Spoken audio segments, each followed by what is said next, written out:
Assalamualaikum warahmatullahi wabarakatuh.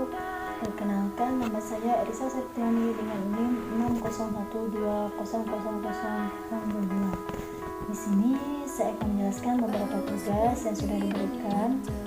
Yang pertama itu, jelaskan pemahaman Anda terhadap psikologi Islam. Nah, menurut pemahaman sudah dibaca dan dipahami bahwa umat Islam menurut kepercayaannya Al-Quran dan Hadis merupakan sumber ilmu pengetahuan. Maka dasar dari psikologi Islam adalah Al-Quran dan Al-Hadis.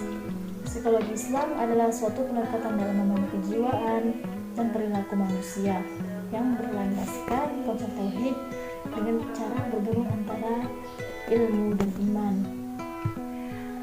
Tugas yang kedua itu, menurut Anda bagaimana menerapkan psikologi Islam dan dalam bimbingan Islam, jelaskan disertai contoh.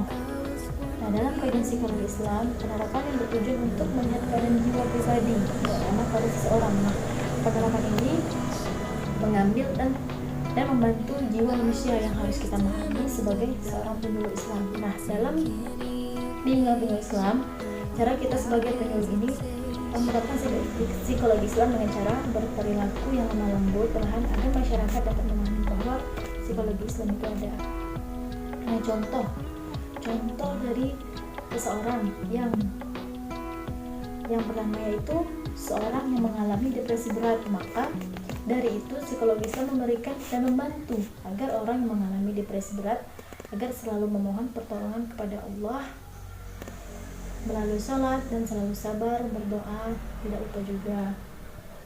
Ya, yang ketiga itu ada buat satu analogi kasus psikologi Islam.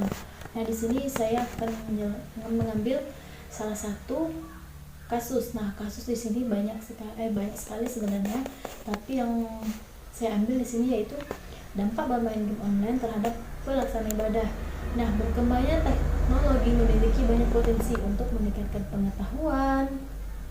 Akan tetapi, teknologi juga memiliki batasan dan bahaya masuk pada penggunaannya. Nah, sebenarnya bermain game online ini banyak sekali bahayanya. Nah, di sini saya mengangkat judul itu dampak bermain game online terhadap pelaksanaan ibadah. Nah, sebenarnya semakin berkembangnya zaman itu banyak sekali teknologi yang bisa kita gunakan.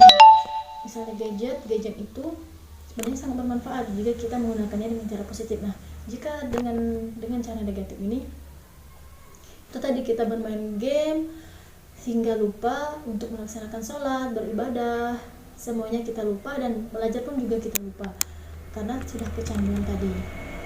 Nah, di sini terdapat juga di dalam Al-Quran surah Al-Baqarah ayat 3. A'udzu billahi minasyaitonir rajim. Bismillahirrahmanirrahim. Waqimus sholata wa la takunu warka'u ma'ar raki'in. Artinya, dan dirikanlah salat, tunaikanlah zakat, dan rukuklah beserta orang-orang yang rukuk. Surah Al-Baqarah ayat 43. Soalan keempat, psikologi Islam vs psikologi Barat beserta ayat Al-Quran yang menjadi landasan dalam psikologi Islam. Nah, psikologi Islam adalah satu pendekatan studi dalam memahami kejiwaan dan perilaku manusia berdasarkan konsep tauhid. Nah, psikologi Islam ini tidak lepas dari Al-Quran dan Al-Hadis. Yang kedua itu ada psikologi Barat. Psikologi Barat adalah dijelaskan secara singkat sebagai ilmu yang mempelajari tingkah laku manusia dan hubungan antar manusia, karena hubungan antar manusia juga terwujud dalam bentuk tingkah laku. Nah, surah Al-Quran yang menjadi landasan dalam psikologi Islam ada surah Fussilat ayat 53. A'udzu billahi minasyaitonir rajim. Bismillahirrahmanirrahim. Sanurihim ayatina fil afaqi wa fi anfusihim hatta yatabayyana lahum annahu al-haqq. awalam yakfi bi rabbika annahu ala kulli syai'in syahid. Artinya, kami akan memperlihatkan kepada mereka tanda-tanda kebesaran kami segenap menghibur dan pada diri mereka sendiri, sehingga jelaslah bagi mereka bahwa Al-Quran itu adalah benar. Tidak cukuplah bagi kamu bahwa Tuhanmu menjadi saksi atas segala sesuatu. Surah Fussilat ayat 53. Itulah tadi penjelasan dari saya. Assalamualaikum warahmatullahi wabarakatuh.